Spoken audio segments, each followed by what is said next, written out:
We got some huge breaking news coming at us from Disney. And yes, this is coming directly from them, as Bob Iger is making changes and they are doing a round of layoffs, which will see 7,000 people laid off from all aspects of Disney's corporation. One person that was not immune to this was Marvel's very own Ike Perlmutter, who has officially been fired.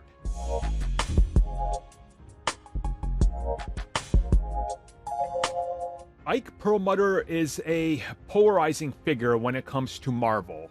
He was in charge of Marvel Entertainment, which for a long time was Marvel TV, and him, along with some others, were responsible for selling assets and locking away characters like Daredevil, the Defenders, Agents of S.H.I.E.L.D., the Runaways, and all those to rivals and not letting them cross over into Marvel Studios proper, even when they were asked. We of course know that in 2015, Perlmutter versus Kevin Feige was a big deal, where Feige almost walked away and joined DC Comics. It got that bad.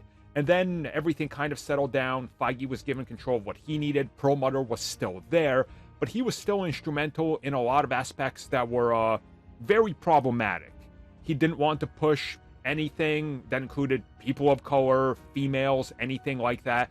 He was very anti-X-Men, anti-Fantastic Four. He didn't want to make products based on them because of diversity and all this. It's all been very much covered. We know that he's been a thorn in Marvel's side for a while.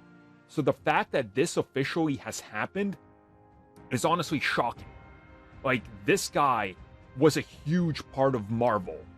And seeing this happen and the restructuring that Disney is doing is absolutely shocking, but I don't want to say it's unexpected, because I think a lot of us did expect this, honestly. I think a lot of us saw that this was going to happen, especially with the way that he didn't want to budge from his old ways and wanted to very much just stick to what he thought was the correct path to go down, which included less action figures of this, less of that, less assets here, less of this.